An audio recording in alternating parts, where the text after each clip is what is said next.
The air in the boardroom of Shaw, Weinberg and Associates was thick enough to be bottled and sold as a luxury poison. Seated at the head of a polished mahogany table, Preston Davenport, tech mogul and heir apparent, adjusted his $5,000 tie, a smug grin plastered on his face.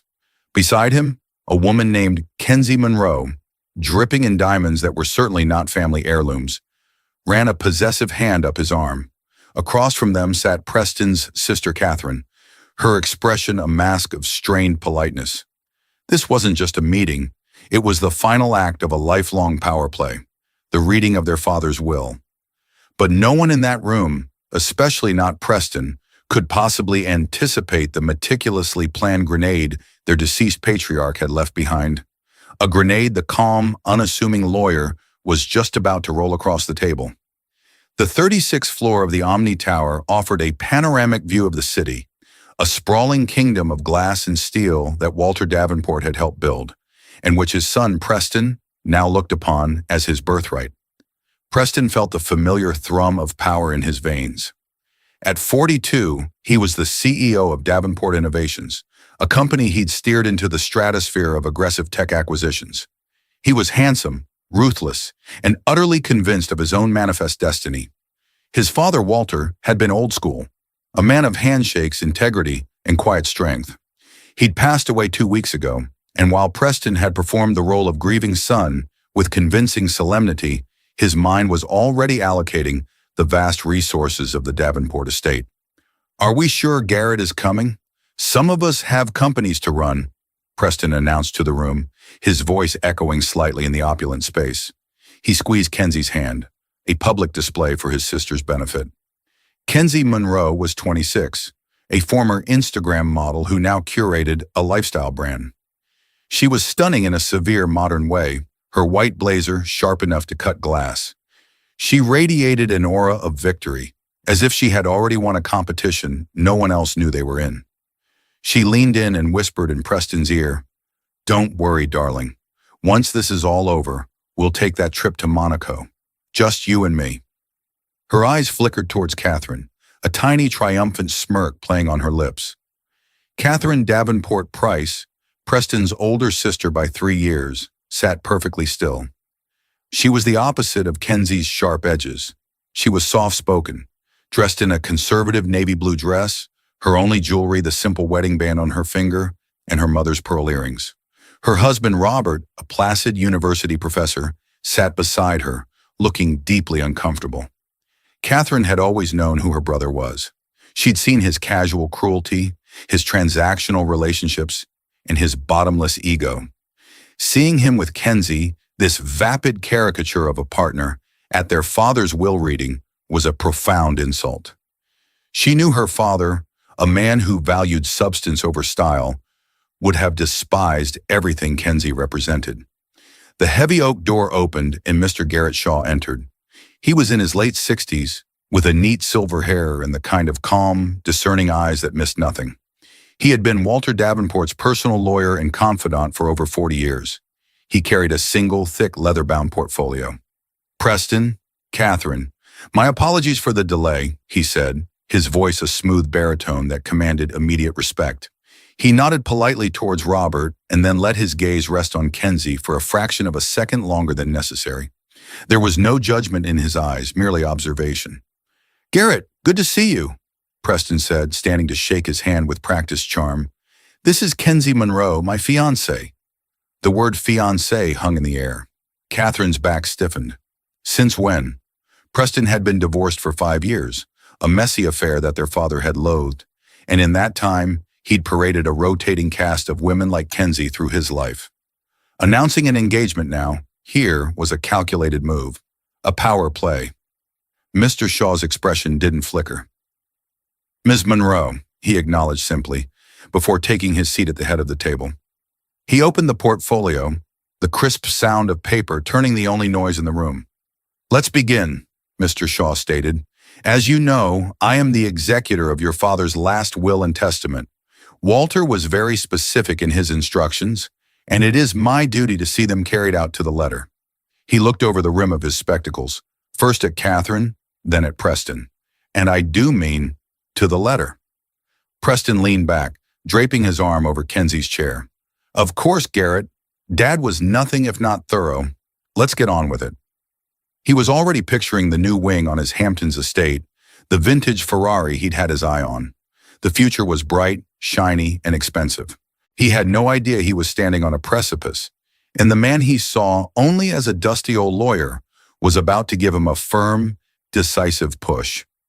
Mr. Shaw cleared his throat and began to read.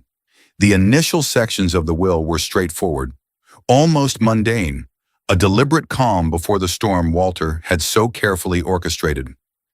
I, Walter Jonathan Davenport, being of sound mind and body, do hereby declare this to be my last will and testament, revoking all prior wills and codicils. He detailed a series of bequests, a generous donation to the city's Historical Preservation Society, a scholarship fund for underprivileged engineering students at his alma mater, and substantial bonuses for his longtime household staff. Maria, the housekeeper who had been with the family for 30 years, was to receive a pension that would ensure she lived in comfort for the rest of her life. Mr. Henderson, the gardener who had taught a young Catherine how to tend roses, was given lifetime tenancy of his cottage on the estate grounds. Catherine smiled softly. These were the marks of the father she knew and loved, a man who recognized loyalty and quietly rewarded it. Preston, however, was visibly bored. He tapped an expensive pen on the table, a rhythmic, impatient sound that grated on Catherine's nerves. Kenzie was scrolling through her phone under the table, likely checking the engagement on her latest post. Now, Mr. Shaw said, his tone shifting slightly, we come to the disposition of the primary assets of the Davenport estate, including all properties, liquid assets, and controlling shares in Davenport Innovations. Preston sat up straight. The tapping ceased. This was the main event. Kenzie put her phone away, her attention now fully on the lawyer. Mr. Shaw continued. Walter took great care in drafting this section. He wanted to preface it with a personal note, which he instructed me to read verbatim. He paused, looking directly at Preston and Catherine. He writes, my children, my greatest hope was to leave behind more than just wealth. I hope to leave a legacy of integrity, a name synonymous with honor. Money can build a house, but only character can build a home. It is a lesson I fear I did not always successfully impart. Wealth without a moral compass is not a blessing, but a curse, a weight that will inevitably drag you and everyone you touch into the abyss. It is with this principle in mind that I have structured my final bequests. I do this not to punish, but to protect the family name and the company I dedicated my life to building. An uneasy silence fell over the room. The words were a clear indictment, and though they were addressed to both his children, the barb was clearly aimed at Preston. Preston's jaw tightened, a muscle flexing in his cheek. He felt Kenzie's hand on his thigh, a small, reassuring squeeze that did little to quell the irritation bubbling inside him. His father was still lecturing him from beyond the grave. Charming, Preston muttered under his breath, just loud enough for Catherine to hear. She shot him a warning glare. Mr. Shaw, pretending not to have heard, turned the page. We will first address the matter of the Davenport family home in Greenwich and the summer property in Nantucket, he announced. These properties, along with their contents, are to be left to my daughter, Catherine Davenport Price, and her husband, Robert Price, in their entirety. Catherine gasped. Robert looked at her, his eyes wide with surprise. The Greenwich estate was where they had grown up. It held every memory of her mother, of Christmases and birthdays, of her father teaching her to ride a bike on the long, winding driveway. She had assumed it would be split, or, more likely, that Preston would demand it be sold. What? Preston interjected, his voice sharp.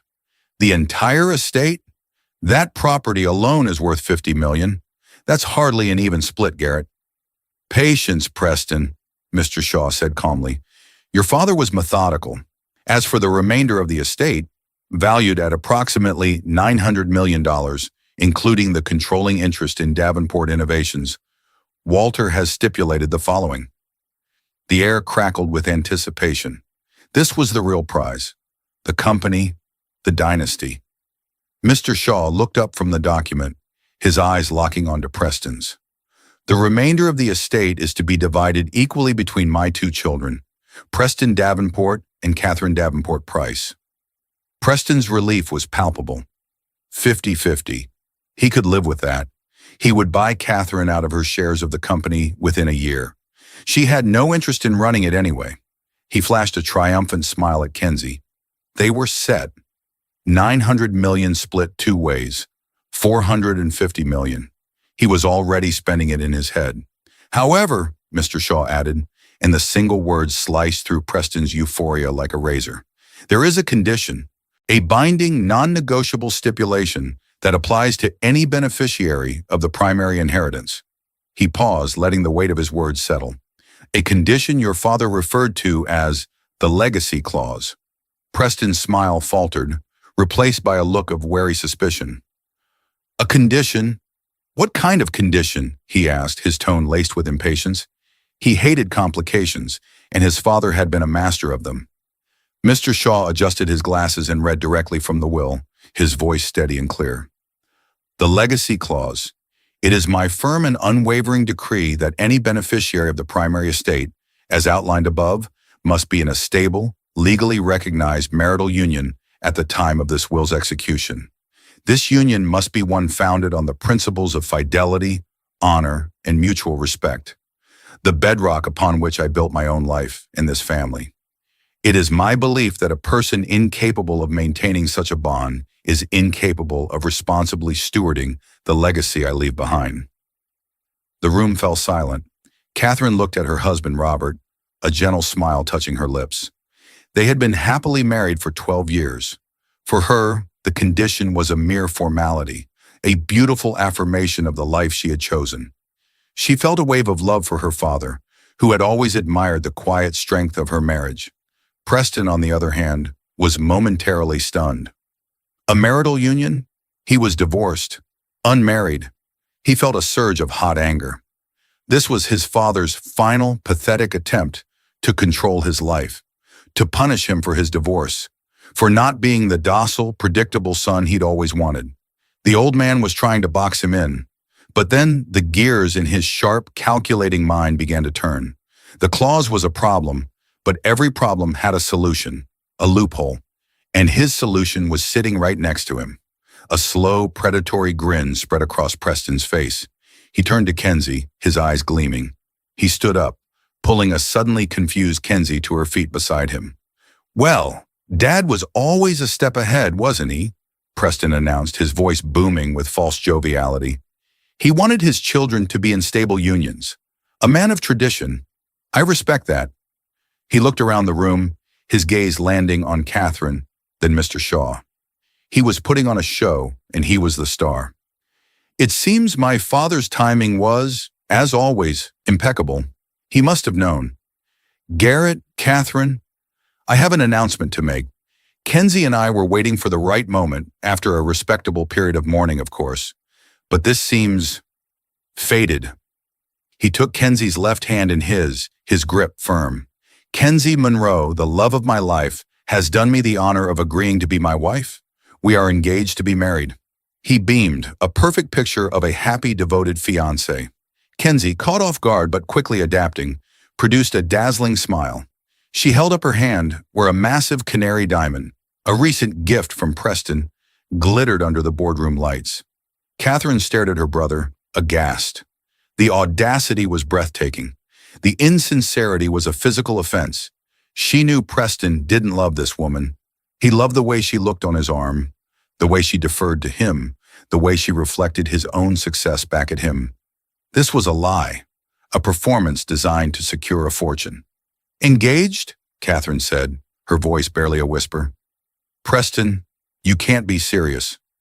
Never more serious in my life, sis, he shot back, his grin tightening.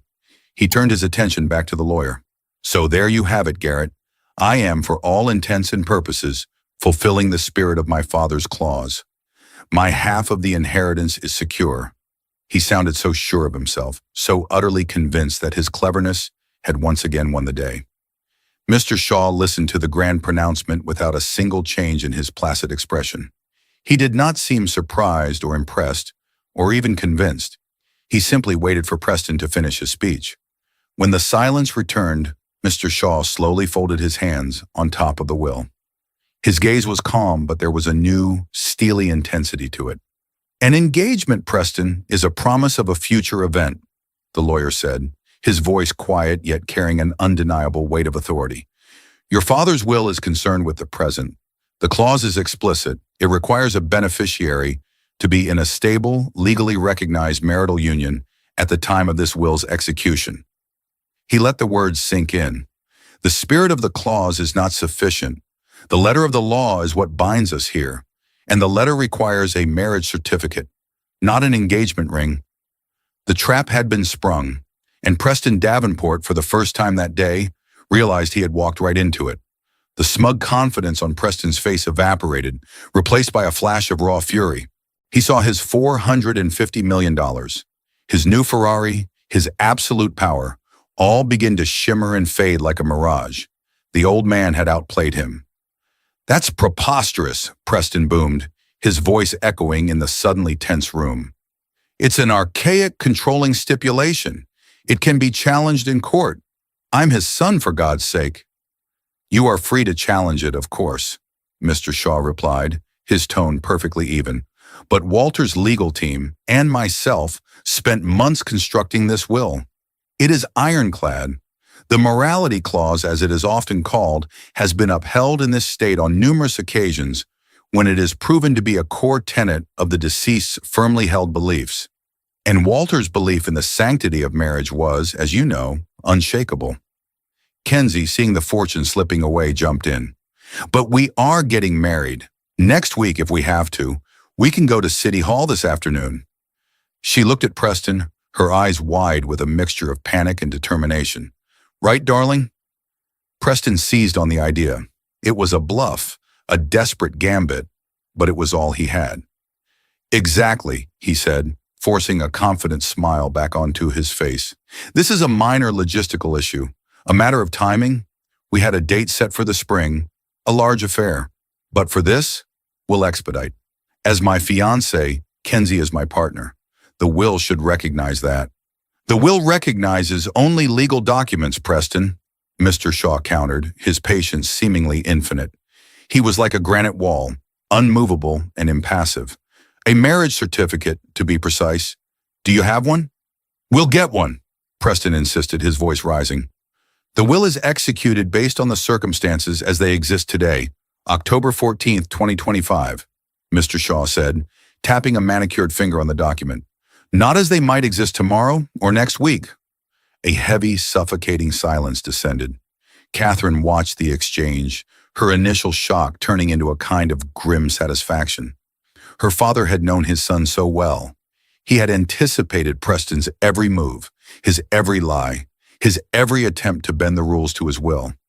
This wasn't just about marriage. It was a final, posthumous test of character, and Preston was failing spectacularly. Preston began to pace behind his chair, a caged predator. His mind was racing, cycling through a Rolodex of his high-powered attorneys, searching for an angle, a weakness. This is ridiculous, he snarled, pointing a finger at Mr. Shaw. You're enjoying this, aren't you? The old man's loyal dog, getting one last bite. I am merely executing my client's final wishes, Mr. Shaw replied, completely unfazed by the insult. My personal feelings are irrelevant. He paused, his gaze deliberate and heavy. The situation is quite simple, Preston. Catherine being legally married meets the conditions of the legacy clause. You being unmarried do not. So what does that mean? Kenzie asked, her voice trembling slightly. The diamonds on her neck suddenly seemed less brilliant. What happens to his share? Mr. Shaw looked at her, then back to Preston. According to the contingency provisions in the will, if a primary beneficiary fails to meet the conditions of the legacy clause, their share of the estate is to be dissolved and redistributed. Preston stopped pacing. Redistributed? To whom? To Catherine. The idea of his sister getting the entire fortune was infuriating, but it was better than the alternative. No, said Mr. Shaw, not to Catherine. He took a slow, deliberate breath, like a judge about to deliver a final, unappealable verdict. The atmosphere in the room grew cold, charged with a sense of impending doom. Preston, the lawyer said, his voice dropping to a low, serious tenor. There is another reason this discussion about your potential marriage to Ms. Monroe is entirely moot. There is a far more significant and legally binding impediment. Preston stared at him, confused. What are you talking about? What impediment? Mr. Shaw leaned forward slightly, his calm demeanor finally cracking to reveal a sliver of the righteous fire beneath. His eyes, which had been passive and observant, were now sharp and piercing. The impediment, he said slowly and clearly, is that you cannot legally marry Ms. Monroe, or anyone else for that matter, because Preston, you are already married. The words hung in the air, electric and impossible. For a moment, no one moved. No one breathed. The frantic ticking of an ornate grandfather clock in the corner of the room sounded like a drumbeat counting down to an execution. Kenzie was the first to react. A short, sharp laugh escaped her lips, a sound of pure disbelief. What? That's insane.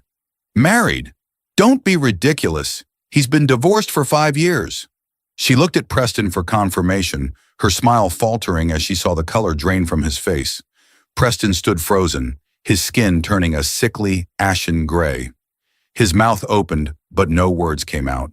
His mind, usually so quick and agile, was a maelstrom of denial and panic. It couldn't be.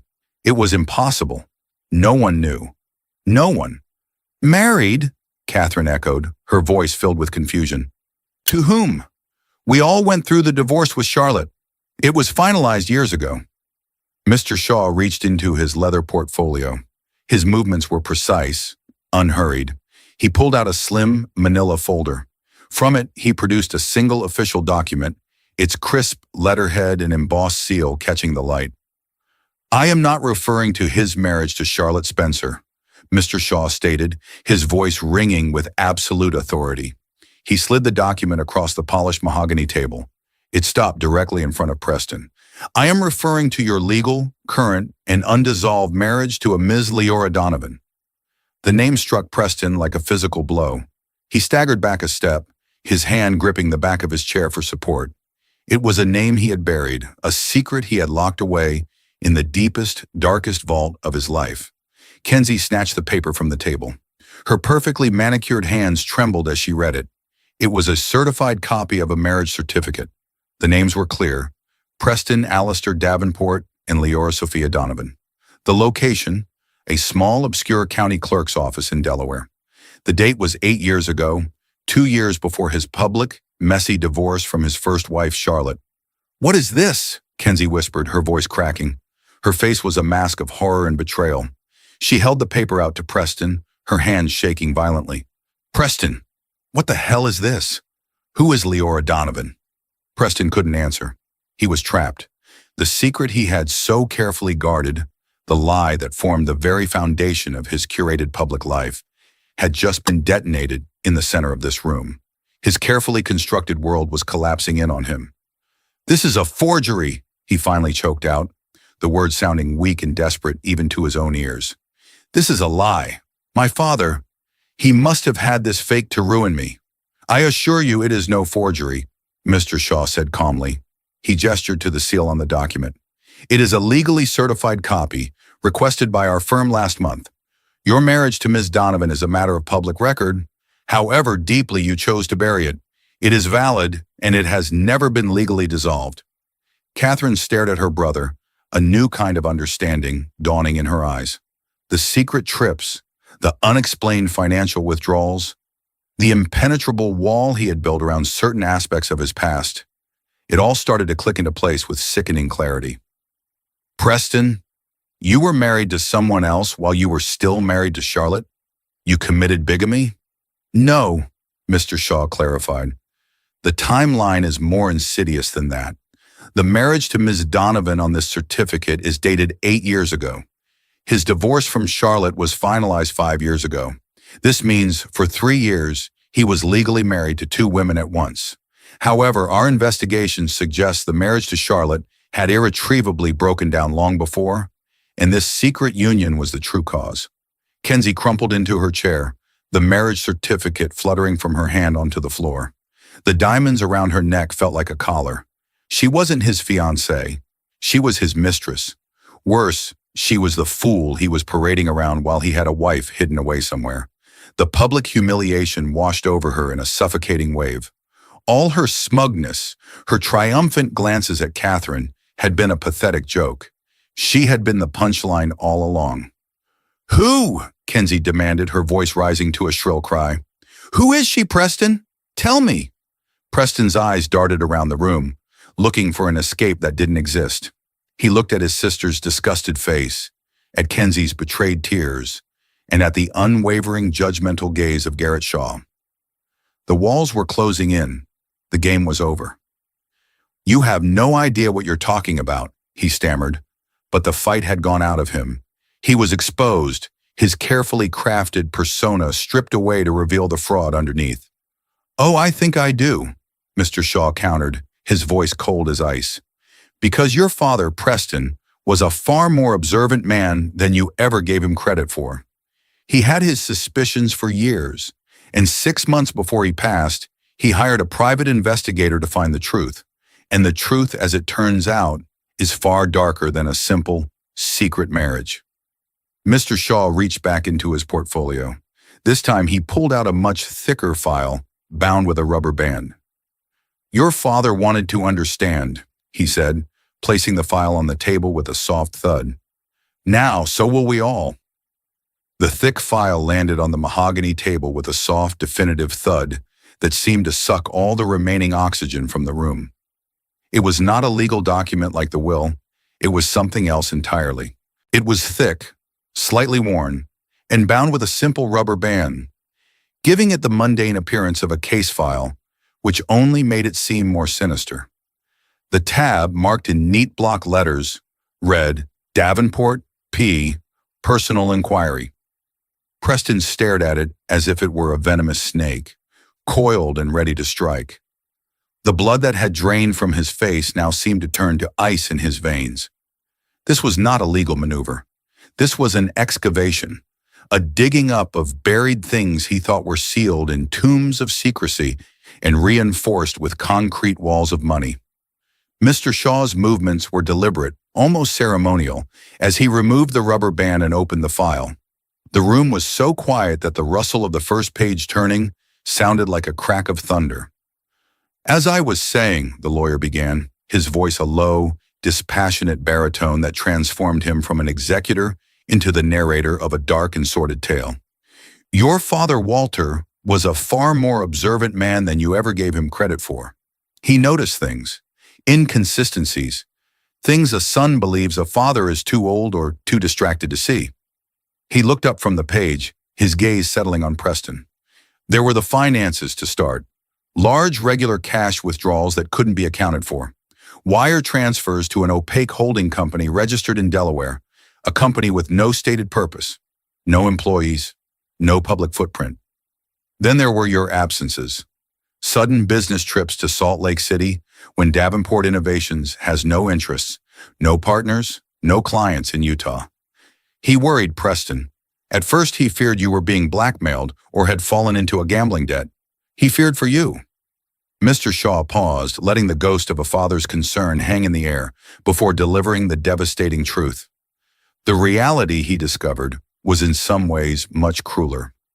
6 months before he passed, after a year of growing unease, Walter did what he always did when faced with a problem he couldn't solve. He sought the truth. He hired a man, a discreet and highly effective private investigator named David Chen.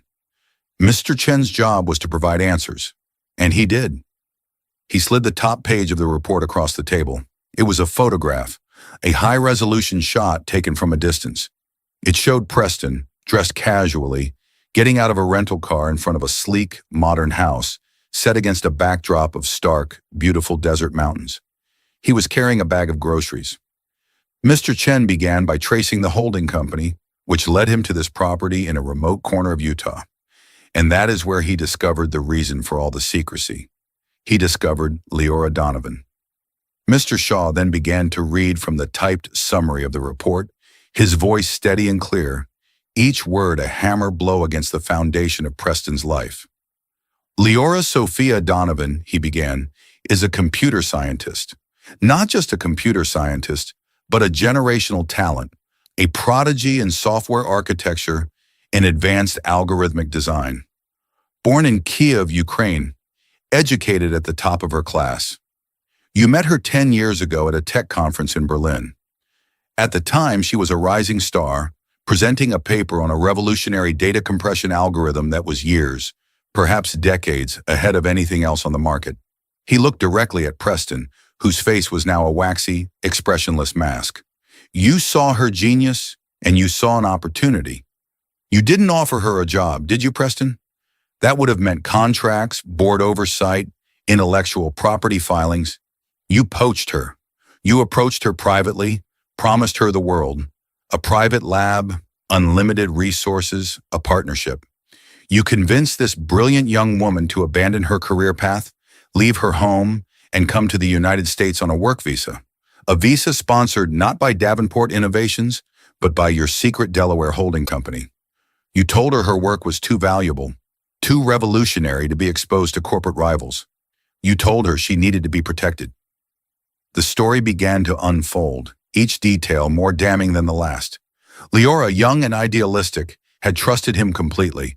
She became the ghost in his machine, the secret architect behind the technology that had transformed Davenport Innovations from a successful hardware company into a billion-dollar tech behemoth. Catherine's eyes widened, a sickening realization dawning. She remembered years ago when Preston, then head of R&D, had suddenly unveiled the framework for the Synapse project. It had come out of nowhere, fully formed, its core logic so advanced that no one on the internal team could fully replicate it. He had claimed it was the result of years of his own private, intensive research. It was the single biggest success of his career, the one that cemented his status as his father's successor. And it had all been a lie. She was your secret weapon, Mr. Shaw continued, his voice laced with a quiet, righteous contempt. The Synapse data routing system, the flagship product that generates 60% of the company's annual revenue, was built entirely on the back of her algorithm. And you knew how valuable she was, too valuable to risk losing. So you devised a way to lock her down, to bind her to you in a way no employment contract ever could.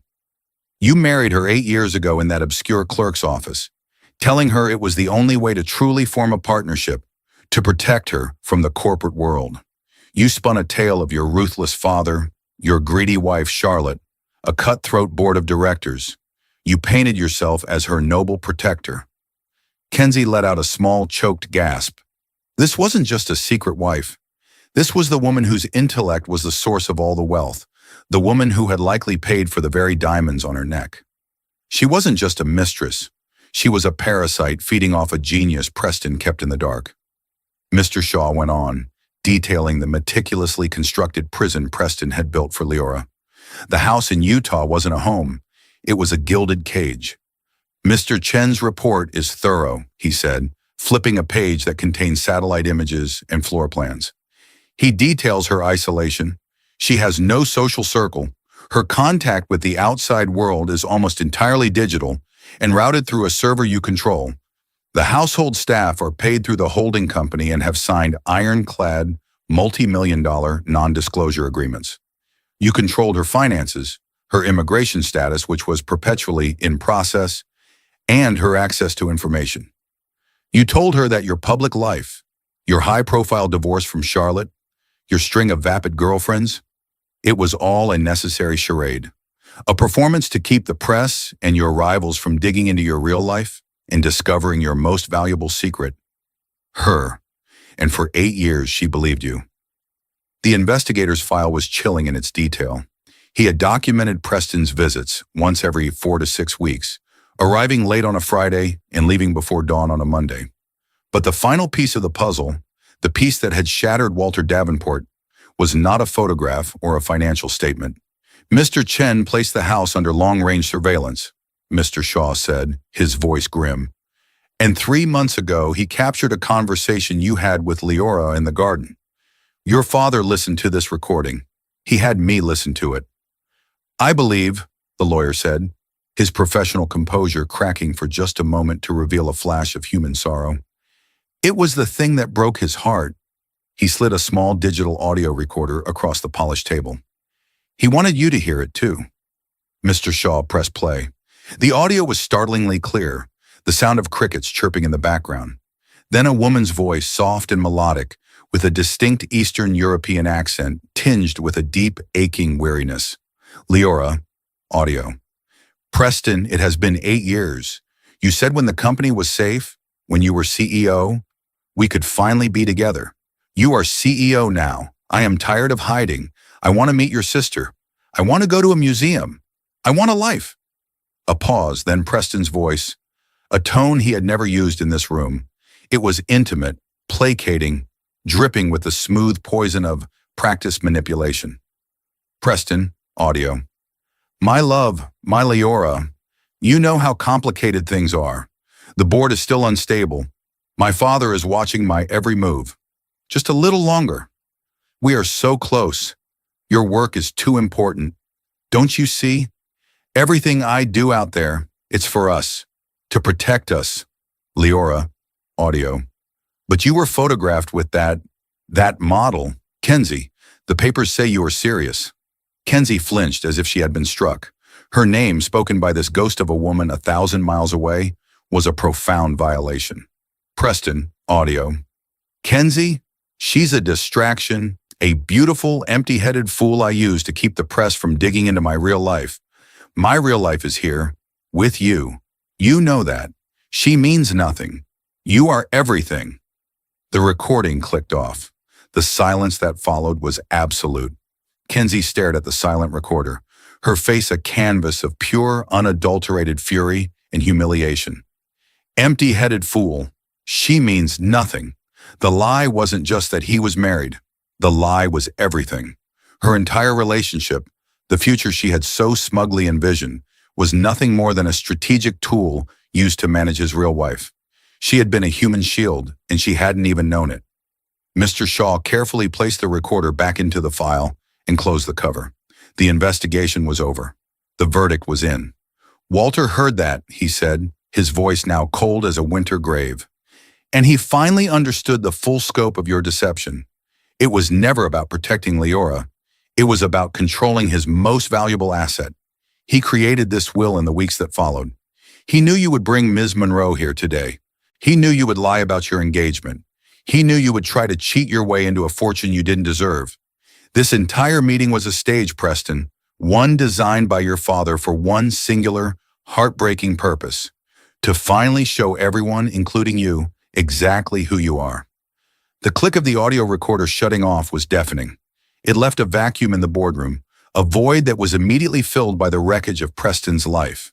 The air, once thick with entitlement, was now choked with the toxic dust of exposed lies. The ticking of the grandfather clock in the corner no longer sounded like a measure of wealth, but like a countdown to oblivion. Kenzie was the first to move, but it was not the fluid, confident motion of the woman who had walked in.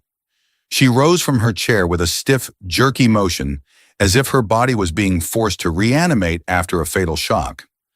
Her face, a canvas that had been painted with smug satisfaction just minutes before, was now a twisted mask of raw humiliation. The words from the recording, "a beautiful, empty-headed fool," echoed in the space, replaying in her eyes for everyone to see. She stared at Preston, but she wasn't seeing the powerful tech mogul, her ticket to a life of unimaginable luxury.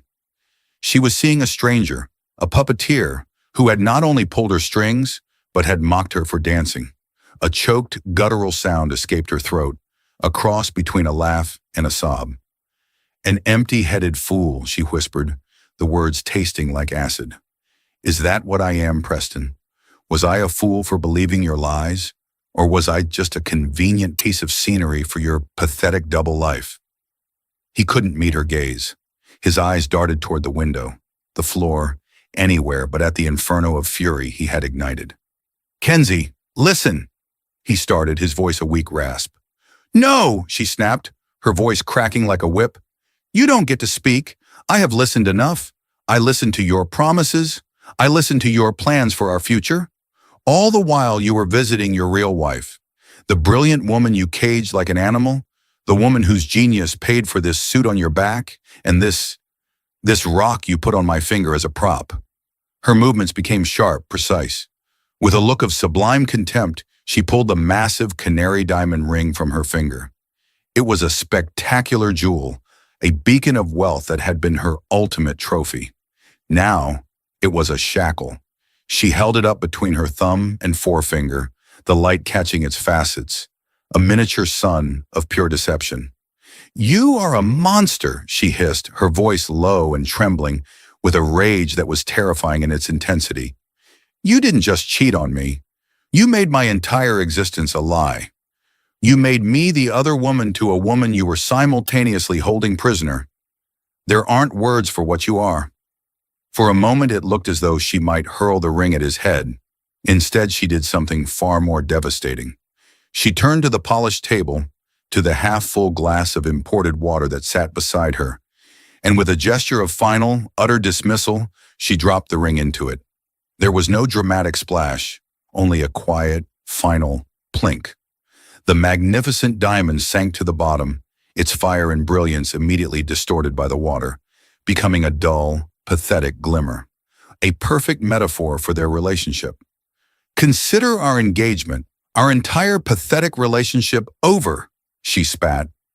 Her eyes, now cold and hard as stone, flickered to Mr. Shaw. "Will this, all of this, become public?" The question was not one of curiosity, but of survival. The terror of a socialite facing a scandal of this magnitude was palpable in her voice. "A will of this nature, once executed, becomes a matter of public record," Mr. Shaw replied, his tone neutral but the implications clear. "The details will inevitably emerge." That was all Kenzie needed to hear. The blood drained from her face, replaced by a steely resolve. She would have to get ahead of this. Call her publicist. Craft a narrative. Become the victim, not the fool. Without another word, she snatched her Chanel purse from the table and stormed toward the door, her heels clicking in angry, defiant staccato on the marble floor. The heavy oak door slammed shut behind her, the sound echoing like a final, unappealable judgment. The silence that descended now was different. It was intimate, familial, and somehow far more damning. Preston, stripped of his mistress and his bravado, looked utterly adrift. He finally turned his gaze to the one person left in the room who shared his blood, his eyes wide with a desperation she had never seen before. "Catherine," he pleaded, his voice hoarse, the name a fragile thread cast across an impassable chasm. "Don't!" Catherine's voice was quiet, but it cut through the air with the sharpness of surgical steel. She stood up, not with the explosive anger of Kenzie, but with a sorrow so profound it seemed to age her before his very eyes. She walked slowly around the table until she was standing over him, forcing him to look up at her. "Don't you dare say my name," she said, her voice trembling with a grief that had curdled into rage. "For my entire life, I have been your defender. When you were cruel to your friends in school, I told myself it was just ambition. When you bulldozed your way through your first marriage, I told Dad he was being too hard on you, that he didn't understand your passion. After the divorce with Charlotte, I told everyone you just needed time to heal. I made excuses for your arrogance, your affairs, your boundless selfishness. I thought it was just your character." Tears began to stream down her face, but they were not tears of pity. They were hot, angry tears of betrayal. "But this isn't a character flaw, Preston. This is a sickness of the soul. You didn't just hide a wife. You built a prison for a human being. You exploited her, isolated her, and stole not just her work, but her life.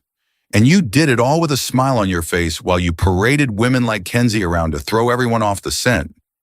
She leaned in closer, her voice dropping to a fierce, anguished whisper.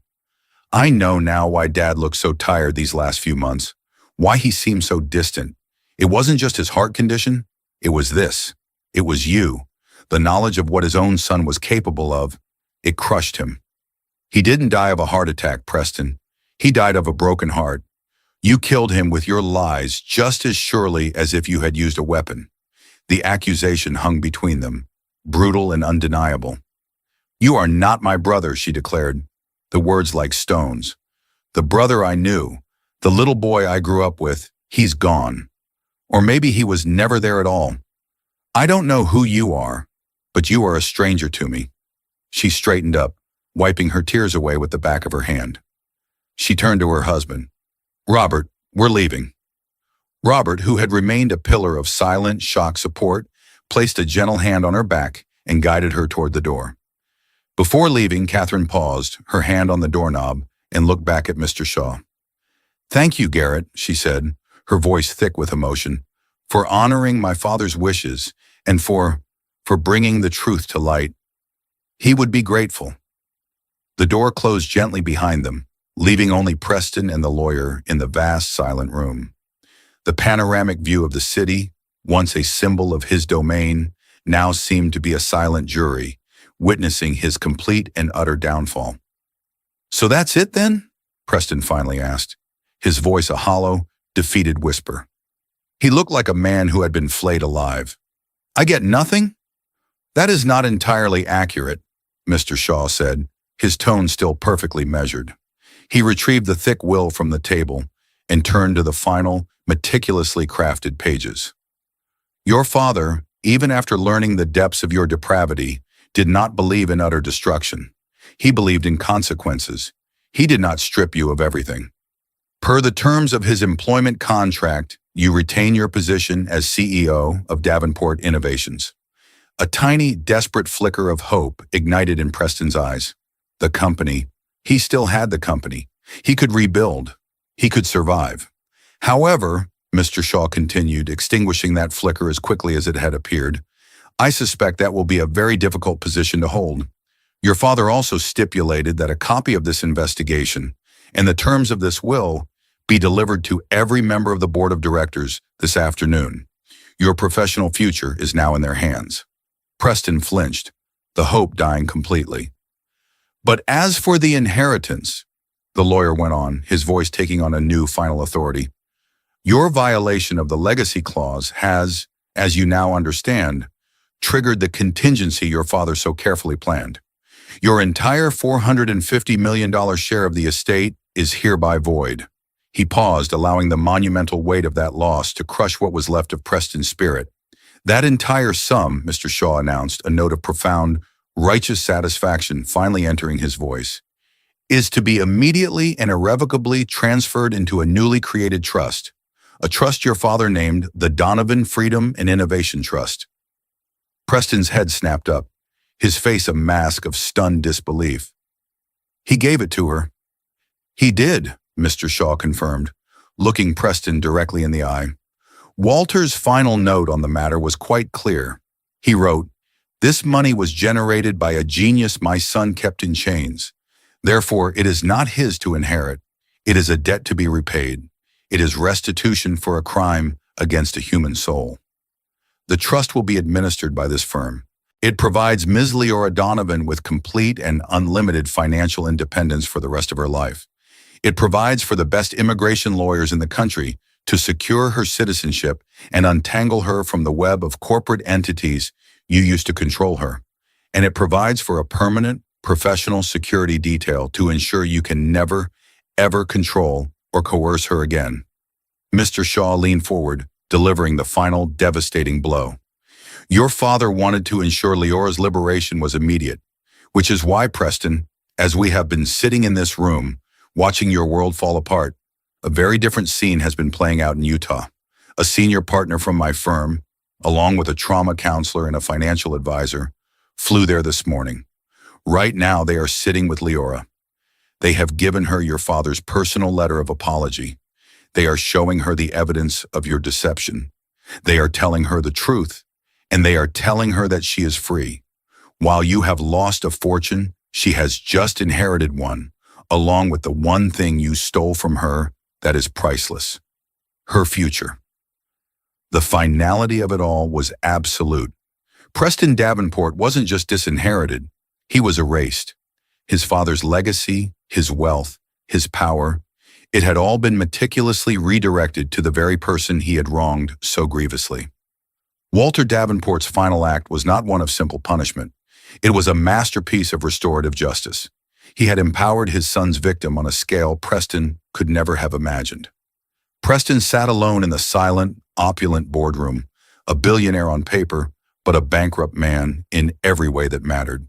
He was haunted now by the name of the woman he had tried to keep a secret, a name that, thanks to his father's final, brilliant act of checkmate, would now be etched into the Davenport legacy forever, eclipsing his own in a blaze of righteous triumph.